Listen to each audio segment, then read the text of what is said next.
Alright, so in this video I'm going to be going over refurbishing an old laptop. I already see a pretty big problem with it. We see the lid isn't closing, and if I open up, we see a giant bulging right there. That has to be the lithium battery. So let's very carefully take this thing apart and see if we can remove that battery without blowing up the house here.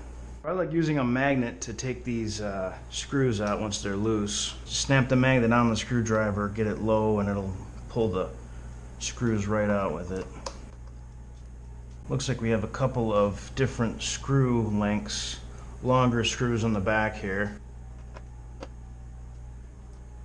Definitely have to be really careful of this battery. And I probably should be doing this outside or in my shed, not in my kitchen here. We'll see if I regret that or not. Thinking there's probably a screw under this. Well, maybe not. Really clever, HP, really clever.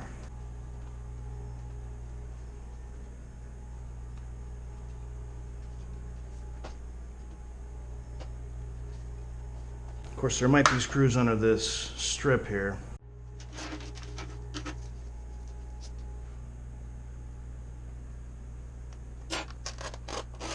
Well, no screws under there.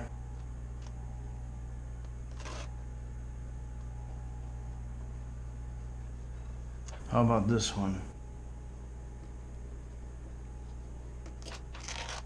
Yeah, there's one. Alright. So again, I think the long screws are there and there, probably for the hinges. We have a series of smaller screws. Seems like just two different lengths. Just double checking to make sure I have the screws. Could also look up on how to take this particular model apart, but that's cheating, right?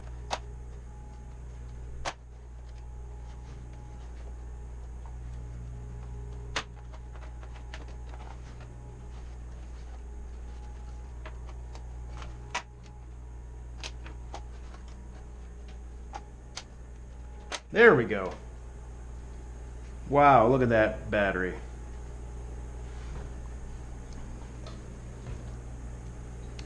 Making extra care not to puncture it, because that would be really bad.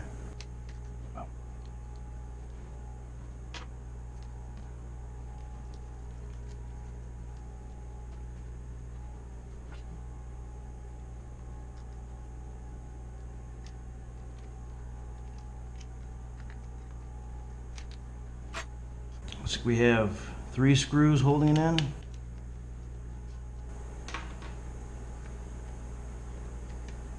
Jeez, that is really bad.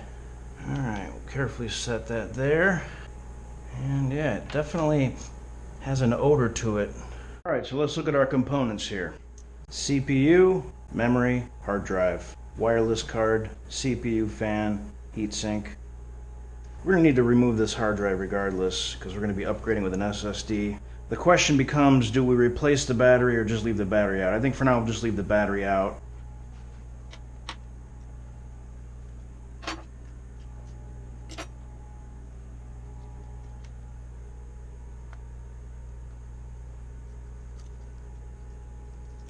While we're at it, why don't we replace that, put the SSD in there now. So right now we have a, how big is this drive? Probably a terabyte. Yeah, this is a terabyte hard drive. I suspect this hard drive is having issues because this system is incredibly slow. I'm just going to set the hard drive down. We'll put an SSD in here and go from there. As far as RAM that we have installed, it looks like we might have 16 gigs.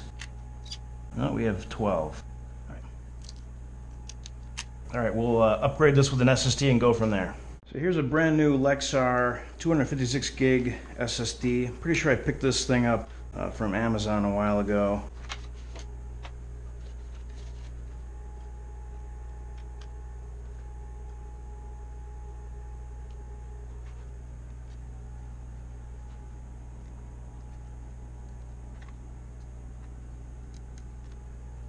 So instead of snapping this case on, I'm just gonna set it on there, and then we'll flip it around and see if she powers up here.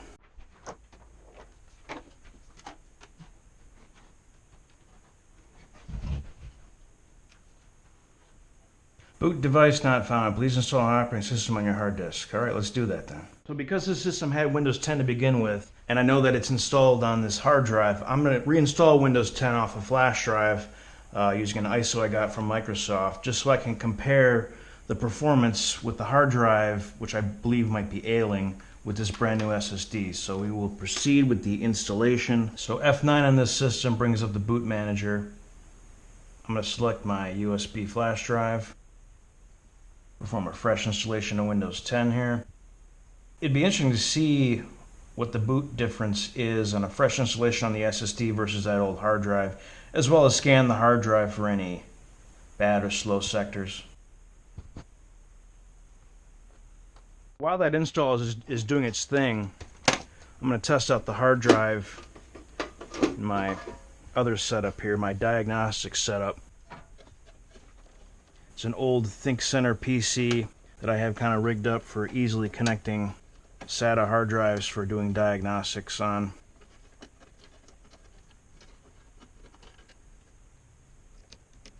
And I have my flash drive there with Parted Magic installed. But first, I'm going to go over how I make bootable flash drives. On Windows, I like using a program called Rufus. You can get it from rufus.ie. Let's download the portable version, rufus-4.5p.exe. It's good to get into a habit of checking downloaded programs with VirusTotal. So we'll do that.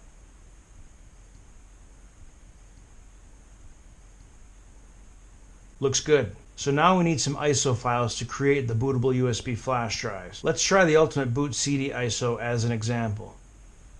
We go to ultimatebootcd.com and download UBCD. Other ISOs of importance, we have Ubuntu version 24.04 LTS. My preferred Ubuntu-based distro would probably be Xubuntu. The UBCD ISO has completed downloading. If we go to Rufus, we have our flash drive selected. Now we need to select the ISO file we downloaded, UBCD539.iso. Then we click on Start.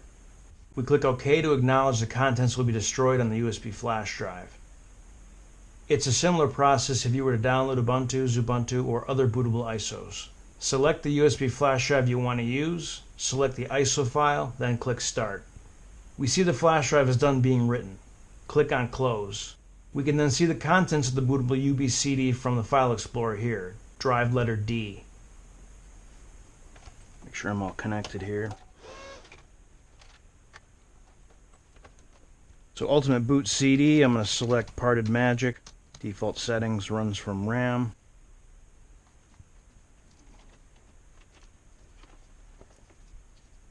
So we'll run disk health. Scanning the system for that hard drive.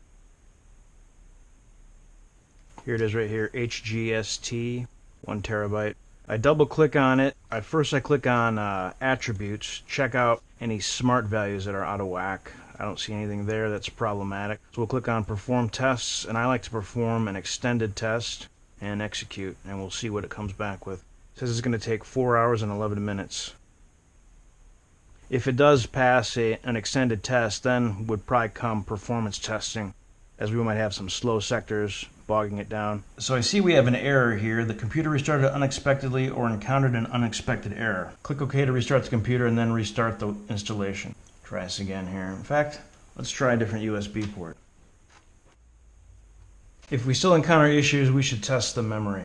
Alright, so we did have luck on the second try using a different USB port, go figure. One other thing to mention is setting up with local accounts versus Microsoft accounts. I prefer using local accounts, so when it asks to connect to a network, I select I don't have internet, and then continue with limited setup, and then we'll set up a local account and then proceed from there. So I see this laptop has an Intel i7-6500U CPU, and that is not officially supported by Windows 11, so we'll probably be going the Linux route on this laptop, which was kind of expected anyway. So we're going to finish up the installing all drivers on this and then doing that test of boot time. Now we're going to do a little bit of benchmarking on this system. So we'll start out with benchmarking the SSD here.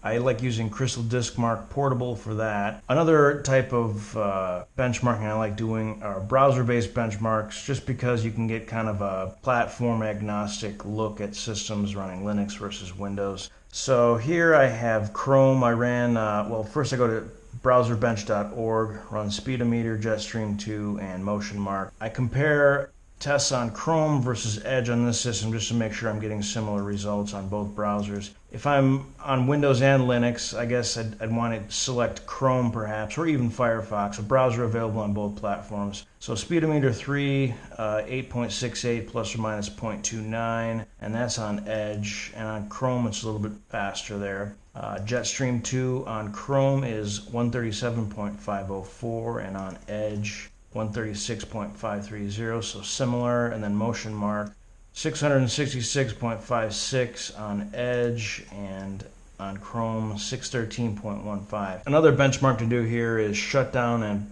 boot up time. So I'm just going to close out of everything here, and I have my handy little BBC microbit, plug that into power, and if I press this button here, it starts counting in seconds, and if I press again, 0, 3 seconds.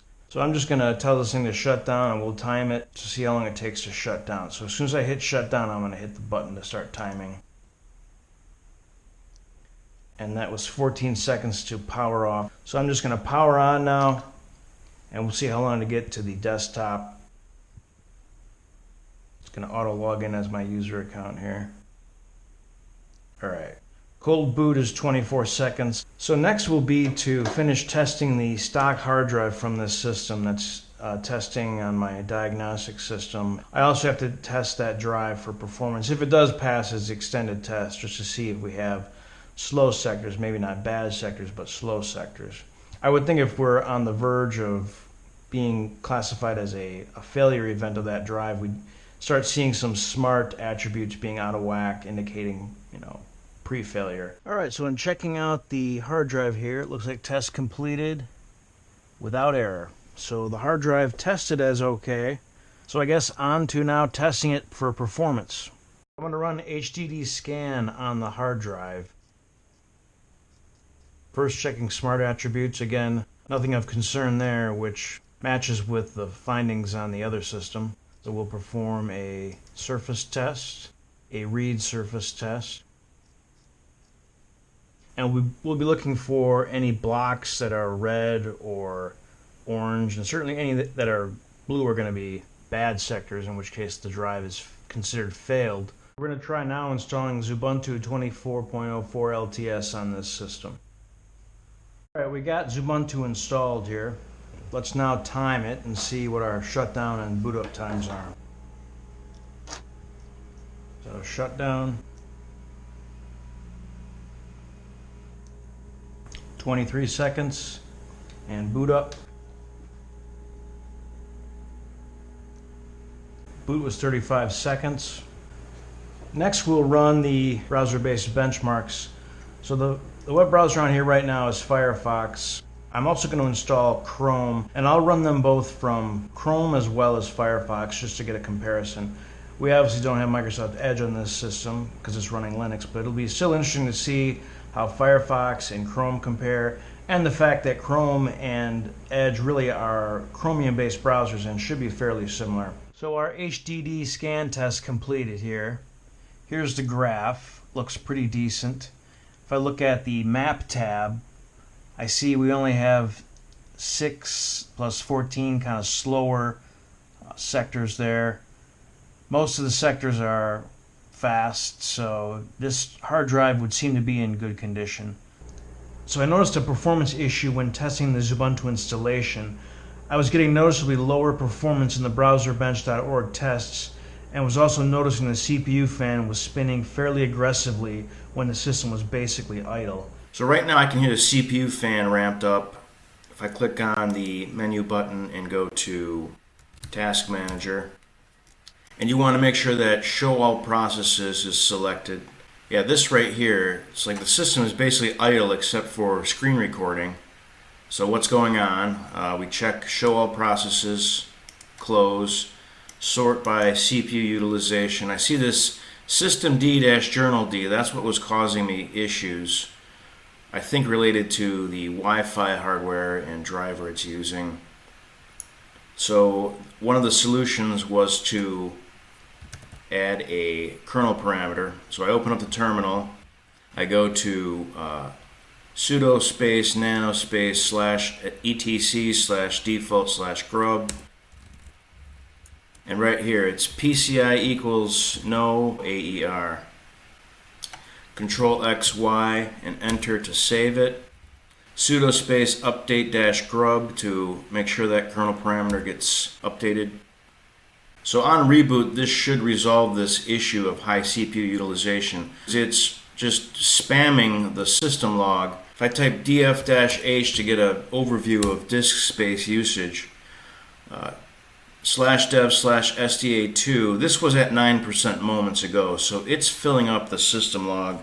If I type find /-type f size larger than 1 gig,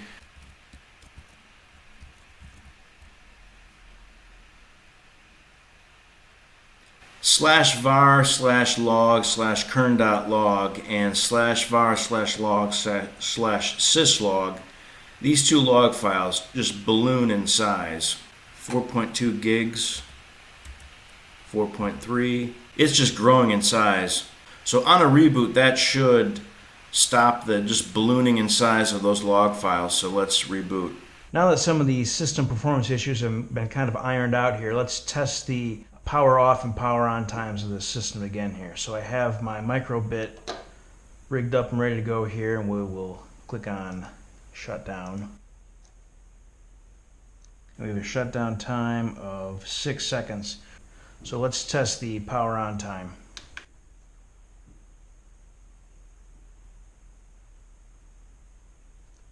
And we have a cold boot time of 29 seconds.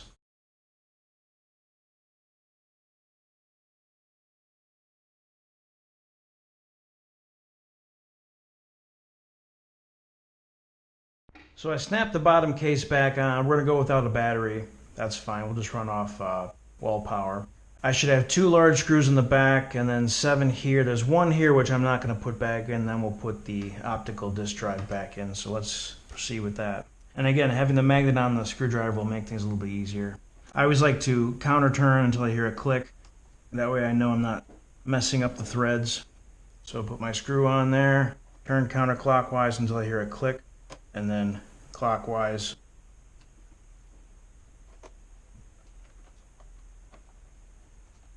Now that actually was a screw for the optical drive, so we'll need to take that out and put it back in.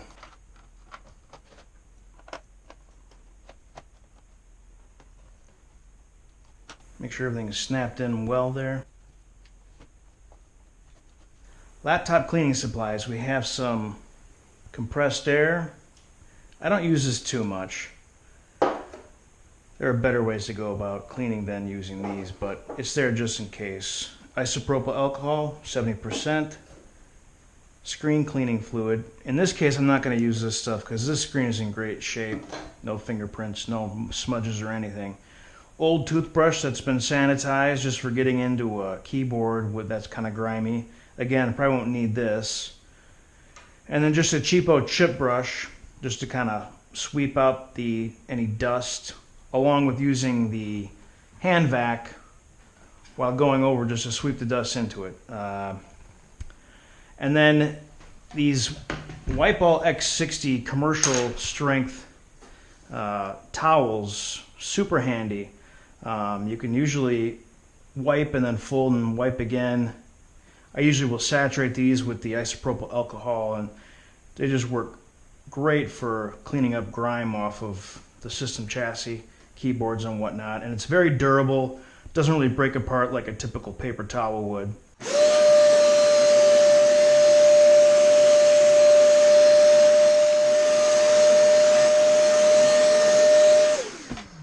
And after I dust it with the chip brush and the vac, that's when I'll typically take a pass with the towel and the isopropyl alcohol just to kind of clean off any dirt, any bits of grime. Again, this system is in excellent condition, so don't expect to find a whole lot of grime on here. Just a little bit. Depending on the keyboard, you're going to have to be a little careful when wiping the keys down. Yeah, so a little bit, but still in pretty good shape. A little bit of glitter there too. Not a fan of the glitter. Satan's dust. Let's now grab some specs from this computer here. So to do that in Xubuntu, we're going to click on the menu button here and type in XFCE and then about XFCE. This gives us a rough approximation of the model depending on how when it installed the operating system, it was able to pull the model or not. On this particular Pavilion, I was able to get the full model number off the back of the unit. We have operating system here, Xubuntu 22.04 LTS 64-bit, CPU Intel Core i7-6500U, memory is 12 gigs, and then GPU Intel HD Graphics 520. Storage-wise, we can click on the menu button and go to Disks. 256 gig SSD. We can also run a benchmark while we're at it, a quick benchmark. I already did previously, but start benchmark. More in line with the specs of the SSD, 550 megabytes per second. We can also check smart attributes here. Start a self-test. Extended is the way to go to fully check the disk. To get the display specs, display 1920 by 1080, 60 hertz. Webcam specs. Well, first of all, to test the webcam, you can use a web-based checker or online video recorder. I like this one here, webcamera.io. Sudo space app-get space update. Again, I've already done that, and then to install v4l-utils, and then we actually run this command here, v4l2-ctl space list-formats-ext space -d space /dev/video0. And this particular camera, motion JPEG, it can do 1280 by 720 at 30 frames per second. Xubuntu certainly has a nice clean look. So I do have a hard drive to wipe. So I have my Parted Magic USB flash drive, Bootable, right there, plugged into the USB port of my Diagnostics system. I'm going to power on, hit F12 to pull up the boot menu. And USB key, legacy, hit enter. Then I want to go down to Parted Magic, hit enter. Default settings, runs from RAM.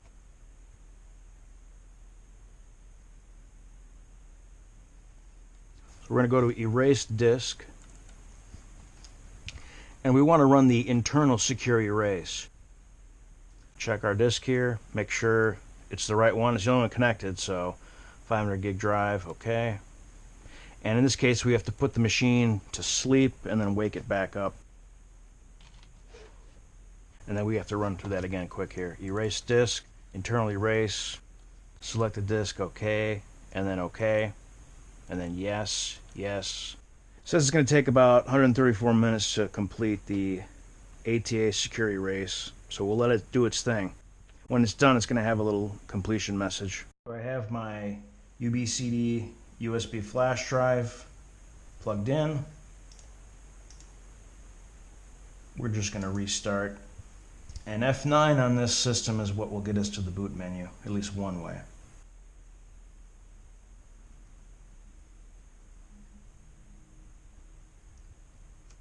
Now I'm probably going to have to turn Secure Boot off. Legacy support enabled. And there we go. USB hard drive SanDisk. And here it is, UBCD. Let's go to memory, memtest 86 plus. And we'll let memtest do its thing. If we have any problematic memory, we'll get some text here in red. So I think this concludes our little mini adventure here in IT. Taking these older laptops, putting Linux on them, and just kind of testing out the hardware, getting specs. And again, this is my procedure. I'm not saying this is the way to do it, just the way I do it. As the saying goes, your mileage may vary.